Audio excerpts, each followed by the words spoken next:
You know, the great thing about the car right now is we have a built-in trash can. Yep, I missed it. A built-in trash can right there. Yep, that works pretty good. Goes right in the garbage. You know, the good thing is when I drop it in there, then Sam comes along and picks it up. Welcome to Sam's Garage, presented by NH Oil Undercoatings.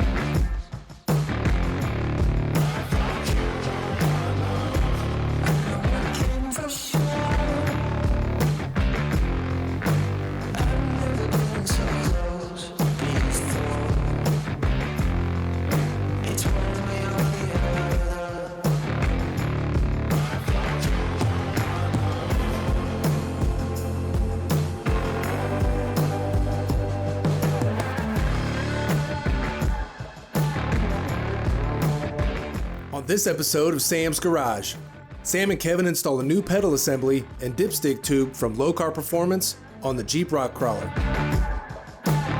Then Sam and Doug complete the brakes on the Alpha 1 GTO with a new master cylinder and full system bleed. Dave from Brothers Truck Parts makes a special appearance to install a new steering column and wheel in this 69 C10 truck. To wrap things up, Sam adds some much-needing stopping power to the front of his 67 Cadillac DeVille.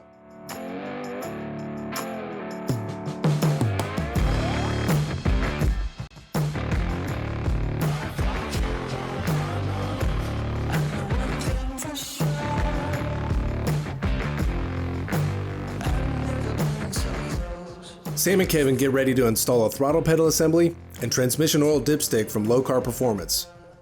The pedal assembly supports drive-by-wire, which is perfect for this application. The dipstick kit makes it super easy to check your fluid levels whenever you need. This week we're going to be talking about pedals and oil dipsticks. Now, Low Car has a whole variety of pedals for your muscle cars, classic cars, and there's been a lot of conversions from carburetors to Sniper EFIs out there. And just because you can connect the rod that goes from the pedal factory to the linkage doesn't make it correct. You really need to go with the Low Car pedal, bracket, and cable to get that up-to-date feel. An alternative to that is our drive-by-wire system. In this application, I'm actually using a combination of different parts that we offer. This pedal that Sam was showing us is actually from our Clayton Machine Works line. This pad is from our Goolsby Select Edition. And I thought they'd made a pretty cool combination to go with this Jeep and with our CMW drive-by-wire pedal. With that being said, I won't need the upper arm and the mounting shaft that's for a 69 Camaro. All of these drive-by-wire pedals we offer, you buy the head unit for your application, and then you buy the arm and pad that you want to go with it. That'll include an adapter, which is splined, which allows you the adjustability of the angle of the pedal. So if you're not comfortable with it here, or you need to be up higher or lower, you can simply index it, and then you can secure it with the bolt and washer.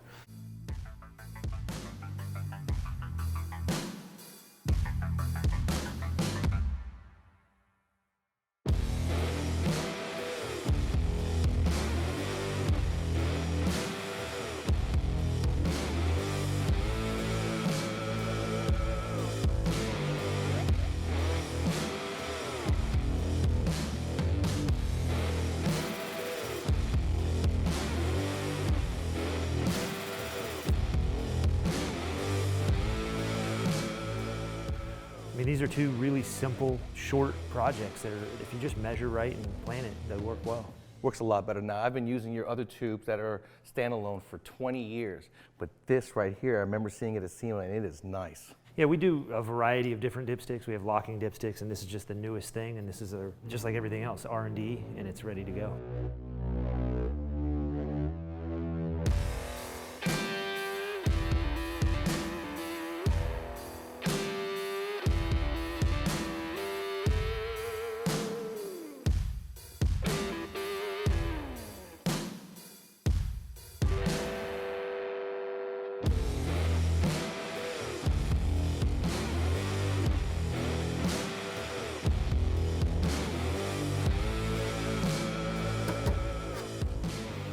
Man, that looks good, and it's gonna work good.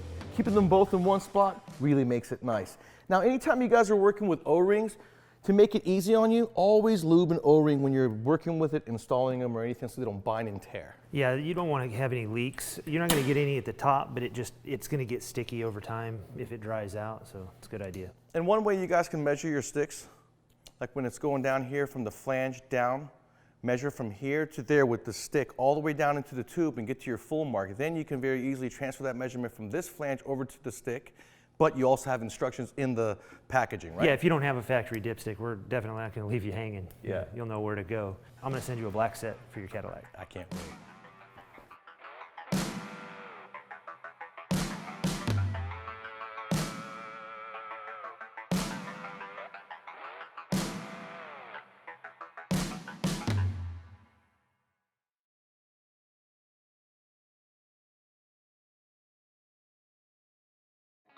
Welcome back to Sam's Garage, presented by NH Oil Undercoating.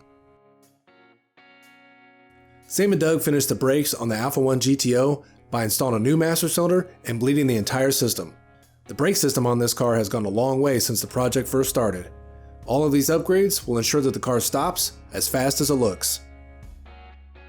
Doug and I have already replaced all the brake system on this GTO project. What we're going to do next, and you don't want to skip this step, is going to be the master cylinder. In our case, this is original to the car since 1978. Yeah, so it's real important to be able to do it. We're also going to go ahead and put in a proportioning valve so we can make sure the brake bias between the front and the rear are correct. You don't want the rears to lock up before the front. You want everything to work together.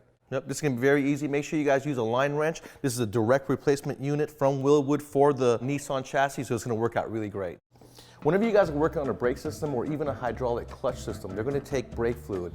Brake fluid is very corrosive when it touches paint, so make sure you cover anything up that you may get exposed to brake fluid, and if you get it on there, wipe it off really fast and you should be okay. Make sure you're using a line wrench onto it. You can see the gap into it. What that'll allow you to do is to go right around that line. If you use just a standard wrench, you stand a real good chance of rolling your edges, and then you're going to have some real difficulties trying to take it off. What Sam's going to do with the bench bleeding, it'll really help you out. You go ahead and put brake fluid into it, and then you go ahead and bleed your master cylinder ahead of time before you do the lines, and that'll save you a lot of time. Otherwise, what happens is you're putting fluid into the master cylinder and you're trying to bleed the whole system at once, and you've got to go ahead and pump it all the way down. You've got a piston moving down a cylinder, and you want to just pre-fill everything and then bleed it first, then put it in, and it makes bleeding the system go much faster and easier.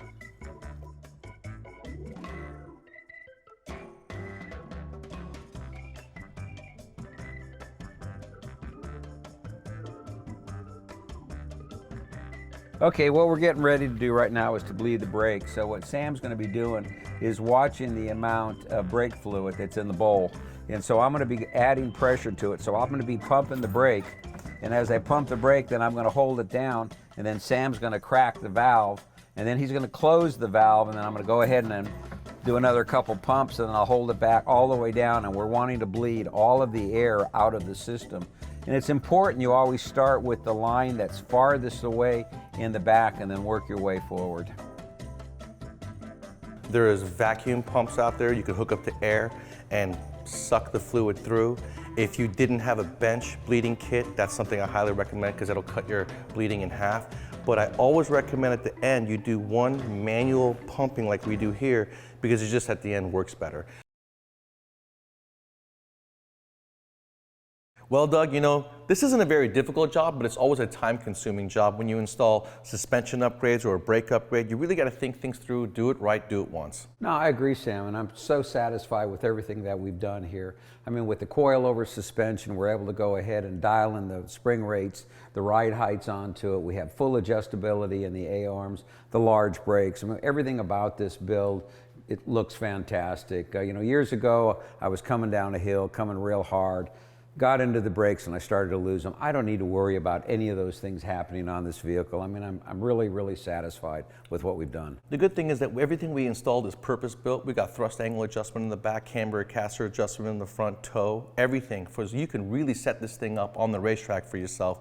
Yeah, and for you guys at home, when you're doing a build like this, remember, think your way all the way through the car. If you're putting a lot more power onto it, make sure you're building the proper suspension and the proper brakes. The last thing you want to do is get yourself into of trouble. Make sure whatever you're doing, make sure you're doing it safe. Absolutely. If you guys are building yourself a project, make sure that you don't build a street car for the racetrack and a race car for the streets.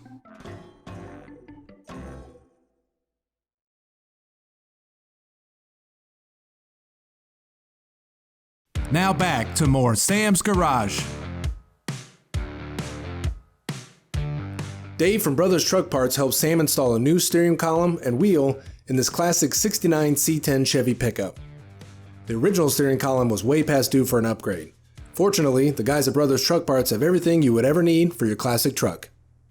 We got Tommy's 1969 Chevy C10 in the shop. I've also got Dave from Brothers Trucks. He's the product specialist for Brothers, also here to help me install all the parts that Tommy's purchased. Now, he couldn't find anybody to install these parts, so we're going to go ahead and do it for him. I'm going to have Dave install the steering column while I go ahead and unbox the rest of the parts. Now let's take a look at everything that comes with our tilt column from Brothers Trucks. We got our nut and bolt right here to attach our shift lever. We've got our gasket, we've got the bracket that goes behind it, we've got our neutral safety switch and backup light switch. We've got our gasket that goes at the dash, and then we've got brand new chrome handles and the necessary parts to go ahead and install it. We've got gear selector, and this is two different ones. So if you got a 350 or 400, this will be the guy that you use right here. And then if you've got an overdrive transmission, such as a 700R, then this comes with it too. So you don't have to fabricate anything. It already comes for regular and upgraded transmissions. This is the housing that is going to be for that right there. So I'm going to do a little bit of prep work on this, and then I'm going to go ahead and install it. So I like to remove this right here first. I've already loosened it up to save myself some time. And the reason I loosen that one up first is because I'm going to be taking out these bolts here too. I want to be able to get my steering column enough room to be moving around.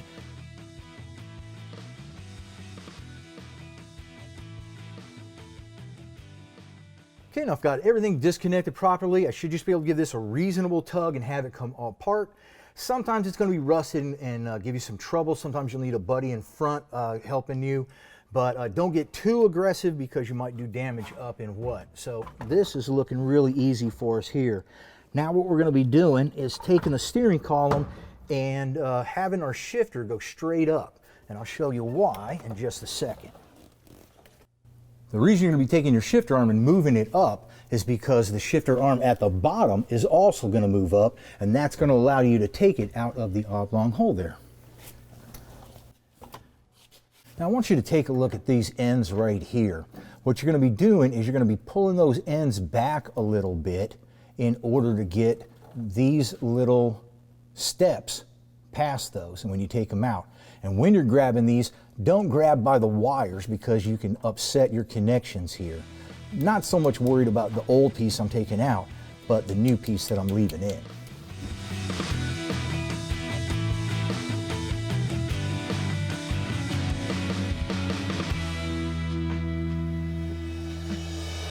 Dave, that steering column looks awesome in that truck, and I love the fact that you added a tilt to it. Right. And that old school steering wheel looks period correct in this truck. That newer one he had in there looked really horrible. No, you can't mix years that wildly and expect it to match. For sure. Now, do you have any tips for the people that might be doing this in their garage? Yeah, so, make sure you disconnect your battery when you're doing anything electrical. I like to get tape on that stuff because we don't want to scratch up that pretty paint.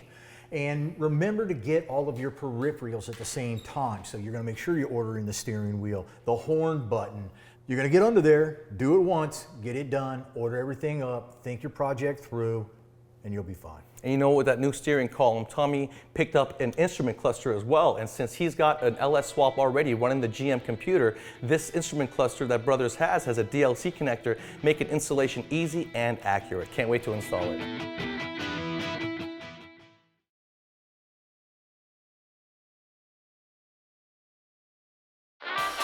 Welcome back to Sam's Garage, presented by NH Oil Undercoating. Sam's 67 DeVille is back to receive more stopping power upgrades. Originally, this car came with front drum brakes. Sam will be converting the drum brakes to disc brakes with a conversion kit from OPGI. So exciting to have my 67 Cadillac DeVille out of the body shop. It is in black primer right now. We're going to be doing a wrap on this vehicle. If you remember last season, we pro-charged this car and we installed nitrous with Nitrous Express. It's got an LS3, fully cammed, with a 4L80 behind it. Should make about 800 horsepower to the crank. Now with that much horsepower, we're going to need stopping power and we're going to have to stiffen up the suspension a little bit. First, we're going to start with front and rear brake conversion. And who else would I go to for those parts than OPGI? They're going to have brake parts, front and rear conversion for my Cadillac. That's right. You guys probably know them to have restoration parts for your Cadillac, Buick, Pontiac, Oldsmobile, or Chevy. But they also have high performance parts for those vehicles as well, like this 67 sedan DeVille. Who would have thought there would have been 13-inch rotors up front with twin piston calipers and 11-inch rotors in the rear? That's going to have some serious stopping power for this big, heavy boat. Let's get started.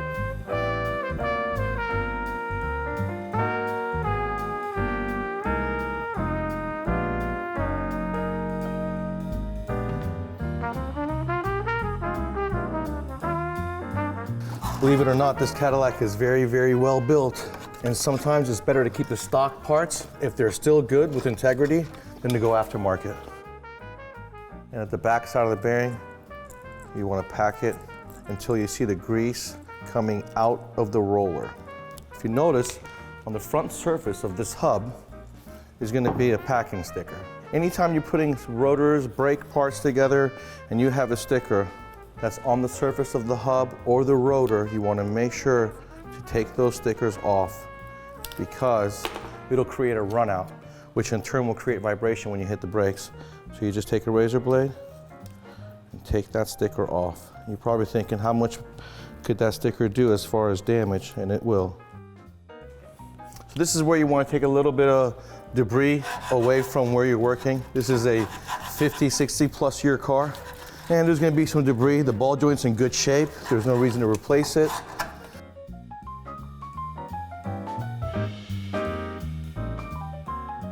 Now we're ready to install our hub. Seal goes over the portion on the spindle. I personally like to take a small amount of grease. That way we know there is plenty of grease inside there. And whenever you're doing this portion of the installation, you want to make sure that you don't use any tools on the nut itself. You want to make sure to pack the bearing, but then back it off so that you don't have any bind and the hub spins good.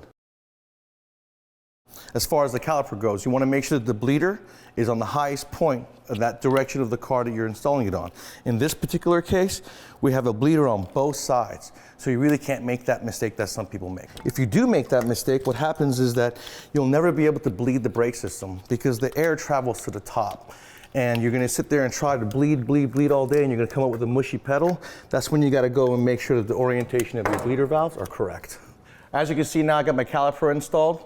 Now you want to make sure that after you tighten it all down that you have good clearance between the rotor, the body of the caliper, and the pads. Then once you've bled the brakes and you've introduced the pads to the rotor, double check again and make sure you have no binding or scraping.